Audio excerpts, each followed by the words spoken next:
ভারতের মতোই সামাজিক যোগাযোগ মাধ্যমে দ্রুত জনপ্রিয়তা পাচ্ছে পাকিস্তানের cockroach Awami party cab. Instagram ও এক্সে ছড়িয়ে পড়া এই মিম ভিত্তিক আন্দোলন মূল্যস্ফীতি, বেকারত্ব, শিক্ষার বাড়তি খরচ এবং রাজনৈতিক সংস্কৃতি নিয়ে ব্যঙ্গাত্মক পোস্ট করা হচ্ছে। নিজেদের একটি পোস্টে আন্দোলনটিকে বর্ণনা করা হয়েছে প্রতিদিন এই ব্যস্ততার সঙ্গে লড়াই করে টিকে থাকা ক্লান্ত পাকিস্তানিদের আন্দোলন হিসেবে।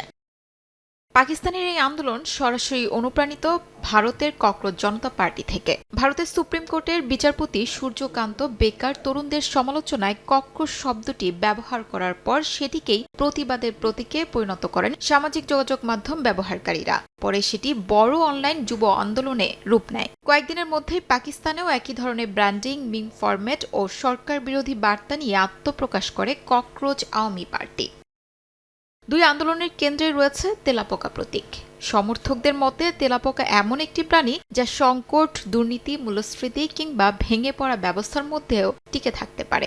সেই প্রতীক ব্যবহার করেই দক্ষিণ এশিয়ার হতাশ তরুণরা নিজেদের অবস্থান তুলে ধরছেন। ভুয়া নির্বাচনী পোস্টার, কৃত্রিম ইশতেহার এবং এআই তৈরি প্রচারণা ভিডিও ব্যবহার করে তারা গুরুতর রাজনৈতিক ও অর্থনৈতিক বিষয়কে ব্যঙ্গাত্মক কন্টেন্টে রূপ দিচ্ছেন।